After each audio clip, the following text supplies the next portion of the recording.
অনেকগুলো কারণ চিহ্নিত করলাম, এর মধ্যে আমাদেরও দোষ আছে। একটা কারণ হচ্ছে আমরা তাদেরকে বিবাহের ব্যবস্থা করতে পারি না, বিবাহের আওতায় আনতে পারি নাই।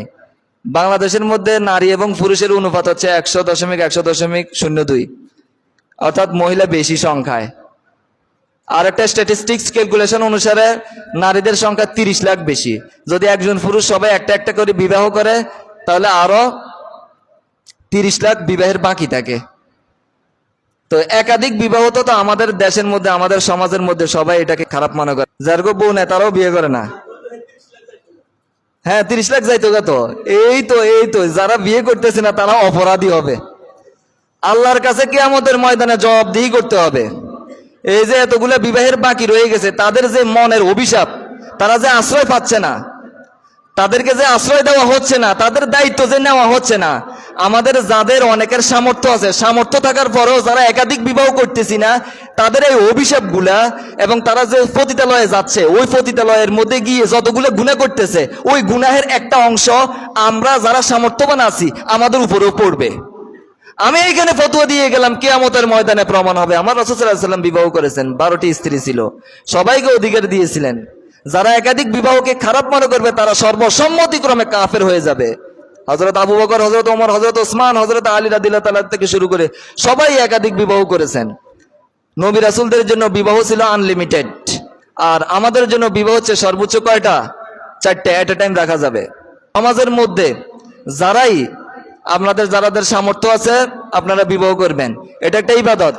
সহিহ আল বুখারী 2য় খণ্ড, বাবু কাসরাতিন নিসা, স্ত্রী অধিক হওয়া অধ্যায়, ইমাম বুখারী রাহিমাহুল্লাহ হাদিস নিয়ে আসতেছেন, তাজাওয়াজু, তোমরা বিবাহ করো, ফাইন্না খায়রা হাযিহিল উম্মতি আকতারুকুম নিসা, আমার উম্মতের শ্রেষ্ঠ উম্মত ওই ব্যক্তি যার স্ত্রী বেশি। শ্রেষ্ঠ উম্মত হতে হলে তো আমাদেরকে স্ত্রী বেশি থাকতে হবে। রাসূল সাল্লাল্লাহু আলাইহি ওয়াসাল্লাম একাধিক স্ত্রী, হযরত আবু বকর রাদিয়াল্লাহু তাআলার একাধিক স্ত্রী, হযরত ওমর একাধিক স্ত্রী, 7 জন। হযরত ওসমান রাদিয়াল্লাহু তাআলার কাছে রাসূল সাল্লাল্লাহু আলাইহি ওয়াসাল্লাম 2টা মেয়েকে বিবাহ দিয়ে দিয়েছিলেন, সুবহানাল্লাহ। হযরত আলী রাদিয়াল্লাহু তাআলার ছিল 9 জন স্ত্রী। হযরত খালিদ বিন ওলীদ রাদিয়াল্লাহু তাআলার এট এ টাইম ছিল 4টা। এইভাবে আসছে কেউ গেছে, এইভাবে মোট 24টা স্ত্রী ছিল, 24টা বিবাহ করেছেন। সন্তান ছিল 81টা। ইয়ারমুকের যুদ্ধে, একটা যুদ্ধে হযরত খালিদ বিন ওলীদ রাদিয়াল্লাহু তাআলার 41 জন সন্তান শাহাদাত বরণ করেছে, সুবহানাল্লাহ। 41 জন সন্তান। আর আমার উপর সন্তান আছে কয়জন? কয়জনকে জিহাদে দিবেন? কয়জন শহীদ হবে? সুতরাং একাধিক বিবাহকে যারাই খারাপ মনে করবে তারা কাফের হয়ে যাবে। কারণ আল্লাহর কোরআনে কারিমের আয়াত আছে যে ফাঙ্কিহু মা তাবা লাকুম মিনান নিসাই মাসনা ওয়া সুলাসা ওয়া রুবাআ ফাইন খিফতুম আল্লা তা'দিলু ফাওয়াহিদা, বিবাহ করো তোমাদের পছন্দ মতে, তোমরা 2, 3, 4, যদি ন্যায় বিচার করতে না পারো তাহলে একটা।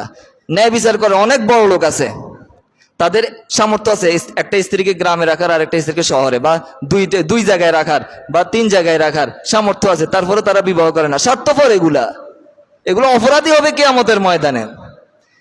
বিবাহ হচ্ছে একটা ইবাদত, এগুলাকে আপনারা হাসাহাসির দিকে নিয়েন না। এটা একটা ঝামেলা কান্দে নয়, ইবাদত হিসেবে বিবাহ করবেন। ঘরের মধ্যে চাকরানি নিয়োগ দেন কেন? একদম গরিব মানুষ, বিবাহ হচ্ছে না, তাকে আনি বিবাহ করে কাজে নিয়োগ দেন। আপনার প্রথম স্ত্রীর কাজের অধিক তারা পাবে, সাপোর্ট পাবে। প্রথম স্ত্রীর কাজের চাপ কমবে, রান্না বান্না করলো কাজের মধ্যে, আপনার প্রথম স্ত্রী আর একটু কথা বলতে পারবে বুক ফুলিয়ে, যে স্ত্রী যেহেতু তোমার 2টা, আমি এতগুলো কাজ কেন করব, কাজটাকে ভাগাভাগি করে দেন।